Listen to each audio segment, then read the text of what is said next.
Hi guys, it's Allison, and I am here to do a super, and Sierra. She was not on the table until I pushed play and started talking, but now you're gonna hang out for a little bit. Oh, well, we'll see if we can do it with her here. So I am drowning in my work. My regular work is crazy, and then I was selected by my school to do this sort of special education project thing for the government of Ontario. Um, Voluntold is another word for it because I'm good at it, which is great, but also kind of an argument in a pandemic year of not being good at stuff. So I've been working like a maniac. I know I haven't been as visible on my YouTube channel. I do have some things planned that I'm actually going to try to get to this weekend. This little video, my regular week ahead reading, and I have another plan I've been trying to do for a week of another what I have learned from video. So we'll just see if I can get that in today or tomorrow. I'll probably release it a bit later in the week, so it's not just this giant like bleh of content. But anyway, today I need your help, Internet Hive Mind, because I have a mystery deck that I don't know what it is. So what happened was last weekend I went to Value Village. I'm trying to stay out of stores all the time until this pandemic is over. Guys, see my hair cut out. Oh God, you guys. I'm not stopping. I'm going to keep going. I went to Value Village to pick up some. I'm also helping produce this play. It's not a live play. It's all going to be filmed with actors acting and then interspersing their lines to keep maximum safety. But, you know, we need art during this time. So I went there to pick up some props and some costumes. And I just happened to stroll past the place in my Value Village where I know they, every once in a while, probably over the last 5 years, maybe once a year, stop it, have their tarot decks. When tarot decks come in, they show up. And a little tip for you, if you are shopping at Value Village or what's called Savers in the United States, each store seems, in my region anyway, to put them somewhere different.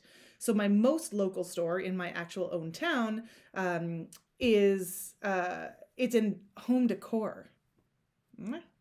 Now, there's another one in a town fairly like an hour and a half away from me that I used to go to a lot because that's where my mother lived. And theirs would be by the card games and board games, which actually made way more sense to me. But in context, when I look at my local Value Village, when you go to the book section, which I also frequent a lot, there's a lot of specifically Christian books there. And I wonder if they're trying to maybe take tarot decks to a different section that's not... Oh my God. Anyway, it doesn't have kids in it as much. That's my guess. I don't know. But anyway, home decor, I've found them. Toys and games, I've found them. Books. Sometimes they'll staple into plastic bags like this one. This one still has the tarot bag I got in here. But they'll staple little books together. And I have found once a tarot deck and the guidebook stapled together in a plastic bag like that in the book section. Sometimes I found them, they've got a glassed-in case area where they put more valuable things, jewelry, watches, that kind of thing. I've seen them in there in some stores. I feel like there was one other spot that sort of, personal care. I once found a deck, but it was in with some other crap. I think like a notebook or something. I don't remember. That was really weird, personal care. Anyway, if you like to hunt for secondhand decks like I do, then just know if you're going to a Savers or a Value Village, you gotta check everywhere because there's no telling where they'll end up. Although my experience has been once I figure out a store, they're pretty faithful to that. My local store, always in home decor. Don't get it. Anyway, so I'm in home decor picking up some props for what we need. And I was like, I'll just saunter past the section, which has things hanging off the wall in plastic bags, glomped in usually with a bunch of other crap. And I found 3 decks. 3 decks. Actually, I found 4, but one was an Angel Oracle deck with keywords. And I was like, not for me. Not for me. And I didn't know what any of them were. I could only see the backs and I recognized one of the backs. But I didn't know what it was. And they were like pushed up against the bag. Each of them came with a bag and they were all $2.99. Boom. 3 decks for under, well, It wasn't under $10 because of course there was tax on top of that. But who cares? Whatever. 3 decks. So I was like, whatever. If I hate them, I can give them away. I can take them back to Value Village and someone else can have this great day. But let me just see what they are. So, and I figured out what 2 of the 3 of them are thanks to Instagram. So the first is the Crow Magic Tarot, or Crow's Magic Tarot. I don't know. It's pretty cool. I like it. I don't know how I'm going to overall get along with it. It's got keywords, which isn't generally my bag. It is a, Londa Marks is the, oh no, Londa Marks must be the artist. US Games, 1998 it says, copyright 1998. Oh, it's older than I thought it would be actually. It's not a deck I'm really familiar with. I think it might be out of print. It took me a while to figure this one out because I knew from the back and I had seen it before and I had actually seen this artwork before. But every time I Googled Crow Tarot, I would get hits for the Crow Tarot, which I already have and I really like. So we'll see how I get along with this one, but it's pretty cool. It was $2.99, rocking. But I had to ask because I couldn't Google search my way to it because the Crow Tarot now, I should have pulled it out, but whatever. I'll probably do everything I learned from video on that one day.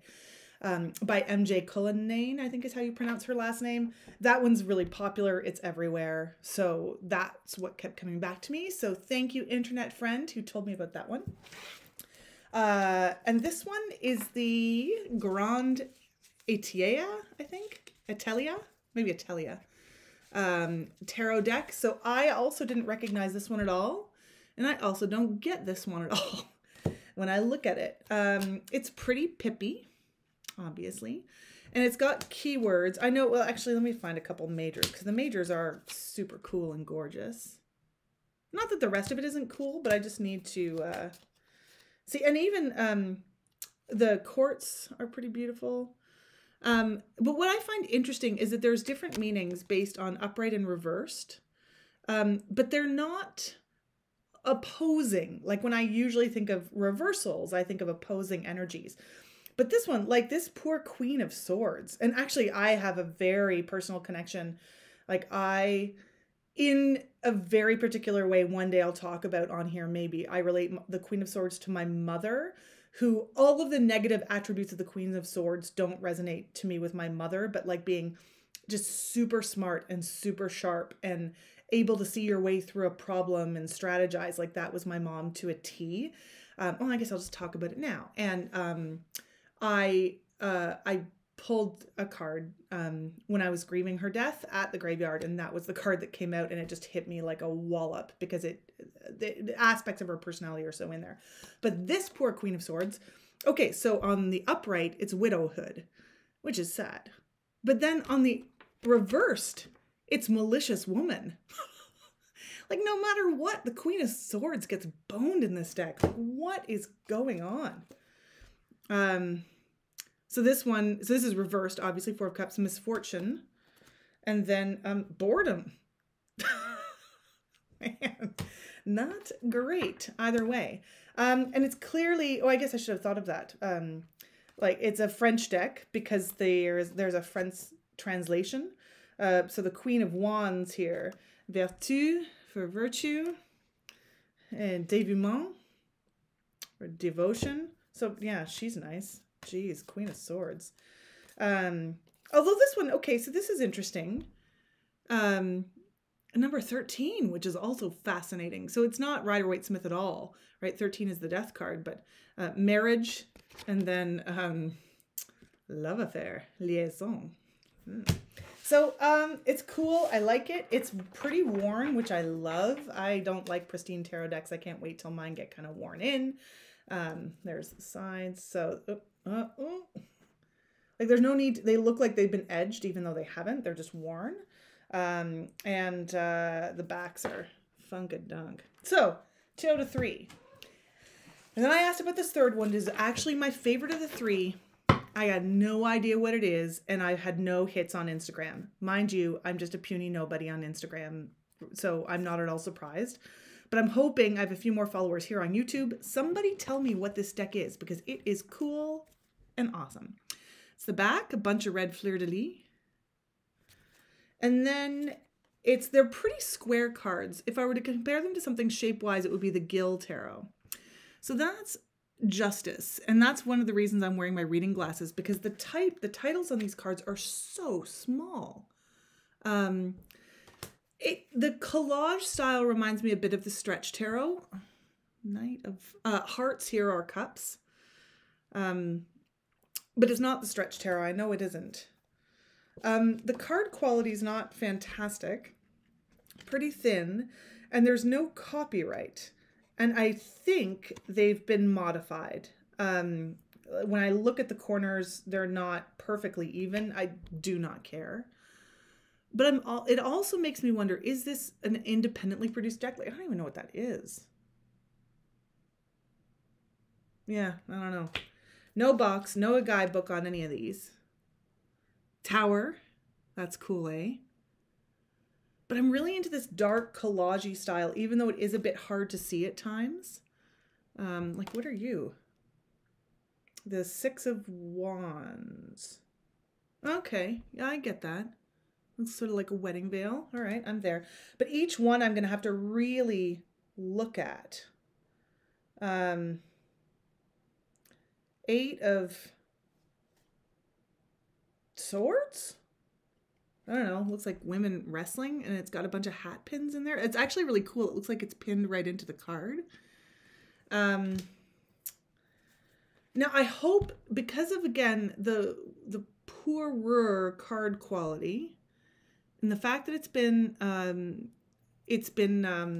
modified, and the fact that there's no copyright anywhere, I'm a bit worried that it is like a rip-off deck, a deck that's been produced with somebody else's artwork. And if it is, I will take this deck and probably throw it in the trash. I don't like having ripped off artwork in my collection, especially if it's an indie artist, which this looks like it might be. Whoops. Sorry. Now, it could be that I'm showing these cards and people are yelling at their computer screens being like, oh my God, Allison, how can you not know this? This is the blah, blah, blah. It's a huge deal in the tarot community. Like the Five of Pentacles, that is. But it's so hard to see. The little Roman numeral, I don't even think it'll show up on the computer screen. But I dig it. I dig it a lot. So who can help me? What is it? Help. Every once in a while, somebody big, like Papa Squirrel or something watches my videos, and that's who I need. Get him on here. Or Simon, from Hermit's Cave. Maybe I should actually go to their Facebook pages and put actual pictures of this deck on there and ask their hive minds, because they got big hives, with smart minds. Anyway, it was a pretty great haul. I don't know if I'll keep all of them. I don't know if I'll keep any of them. I do really like this one. I could spend a lot of time diving into this. But I don't know what it is. I need help. So hopefully I'll be back with a couple more videos over this week. If not, I hope you have an awesome week, and we'll talk to you soon.